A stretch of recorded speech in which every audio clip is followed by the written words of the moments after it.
Hello friends, आप सभी का वायरिंग ट्यूटोरियल चैनल पर स्वागत है। आज मैं फिर आप सभी के लिए एक नई वीडियो लेकर आया हूं। इस वीडियो में हम लोग देखेंगे कि हम लोग एक एनर्जी मीटर का कनेक्शन एक 2 पोल एमसीबी, एक सिंगल पोल एमसीबी और एक आरसीसीबी के साथ किस तरह से करते हैं। सिंगल पोल एमसीबी और 2 पोल एमसीबी का कनेक्शन तो बहुत ही आसान है, लेकिन आरसीसीबी का कनेक्शन किस तरह से किया जाता है, उसमें फेज वायर और न्यूट्रल वायर कहाँ पे कनेक्ट होता है, वो हम लोग आज इस वीडियो में देखेंगे। तो चलिए बिना टाइम वेस्ट किए हम अपने वीडियो को स्टार्ट करते हैं। वीडियो स्टार्ट करने से पहले मैं आप सभी से एक रिक्वेस्ट करना चाहता हूं कि आप जब भी अपने घर में इलेक्ट्रिसिटी पर कोई भी काम करें तो सेफ्टी का पूरा ख्याल रखें। मेन सप्लाई को हमेशा ऑफ करके इलेक्ट्रिसिटी पर कोई भी काम करें और मेजर एक्सीडेंट्स होने से बचें। तो सबसे पहले हम लोग ब्रीफ में जान लेते हैं कि एमसीबी और आरसीसीबी होता क्या है और इसका काम क्या है। तो ये एक हमारा 2 पोल का एमसीबी है, ये हमारा आरसीसीबी है जिसका कि full form residual current circuit breaker होता है। इसकी जो रेटिंग होती है वो 30 एम्पियर की होती है, जो कि हम अपने घरों में यूज करते हैं। और ये हमारा सिंगल पोल का एमसीबी है। सिंगल पोल और 2 पोल का एमसीबी जो है वो हम लोग लोड के अकॉर्डिंग लगाते हैं। जितना कि लोड हमारे घरों में यूज होता है उस हिसाब से हम लोग सिंगल पोल और 2 पोल एमसीबी का सिलेक्शन करते हैं। तो एमसीबी का यूज हम लोग शॉर्ट सर्किट और ओवरलोड प्रोटेक्शन के लिए करते हैं, जबकि आरसीसीबी का जो हम लोग यूज करते हैं वो हम लोग इलेक्ट्रिक शॉक से बचने के लिए करते हैं। एमसीबी जो है बहुत ही तरह के और बहुत ही डिफरेंट करंट रेटिंग के होते हैं, जैसे बी टाइप, सी टाइप, के टाइप, जेड टाइप ईटीसी।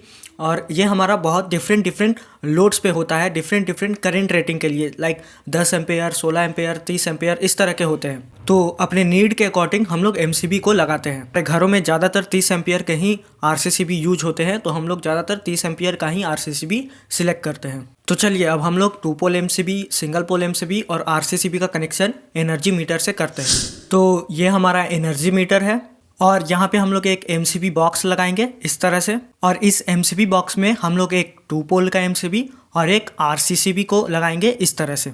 फिर ठीक इसके बगल में हम लोग एक और एमसीबी बॉक्स लगाएंगे और हम लोग रूम्स या फ्लोर के हिसाब से यहाँ पर सिंगल पोल का एमसीबी लगाएंगे। यहाँ पर मैंने 3 सिंगल पोल एमसीबी का यूज किया है। इस सिंगल पोल एमसीबी से हम लोग फेज वायर का कनेक्शन देंगे और न्यूट्रल वायर का कनेक्शन देने के लिए हम लोग यहाँ पर एक बस वायर का यूज कर रहे हैं। तो यही है हमारा मीटर, एमसीबी और आरसीसीबी का मेन सेटअप। अब इसी में हम लोग फेज और न्यूट्रल वायर का कनेक्शन करते हैं। तो ये हमारा फेज वायर और न्यूट्रल वायर जो कि बाहर पोल से आती है।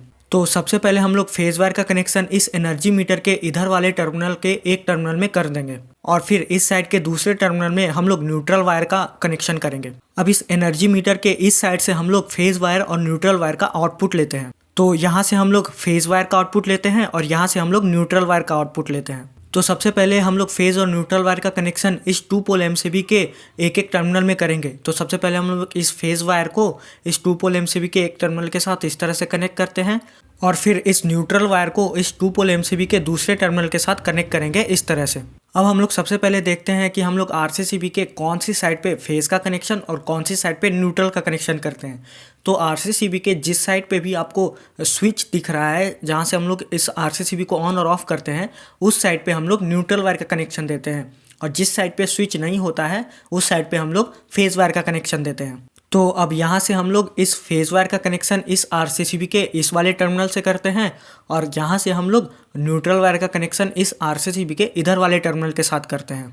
अब इस आरसीसीबी के दूसरे टर्मिनल से हम लोग फेज वायर का कनेक्शन इस एमसीबी बॉक्स में देंगे और सारे एमसीबी में हम लोग फेज वायर का कनेक्शन इस तरह से कर देंगे और इस एमसीबी के दूसरे टर्मिनल से हम लोग फेज वायर का कनेक्शन अपने घर के सभी लोड्स में कनेक्ट करेंगे। अब इस आरसीसीबी के दूसरे टर्मिनल से हम लोग न्यूट्रल वायर का कनेक्शन इस बस बार में देंगे और इस बस बार के बाकी टर्मिनल से हम लोग न्यूट्रल वायर का कनेक्शन अपने घर के लोड्स में कनेक्ट करेंगे। तो इस तरह से हम लोग एनर्जी मीटर में एमसीबी आरसीसीबी का कनेक्शन करते हैं। तो आज का हमारा वीडियो यहीं पे कंप्लीट होता है। वीडियो अगर अच्छा लगा हो तो इसे लाइक और शेयर जरूर करें। हम इस तरह के इंटरेस्टिंग वीडियोस हमेशा लाते रहते हैं, तो हमारे चैनल वायरिंग ट्यूटोरियल को जरूर सब्सक्राइब करें और बेल आइकन को भी जरूर प्रेस कर दें ताकि हमारी अगली वीडियो की नोटिफिकेशन आपको आसानी से मिल सके। आप हमें फेसबुक, इंस्टाग्राम और व्हाट्सएप पे भी फॉलो कर सकते हैं। वहाँ से आपको इस चैनल से रिलेटेड अपडेट्स देखने को मिलेगी। हम फिर मिलेंगे अगले नए वीडियो में, तब तक के लिए थैंक यू।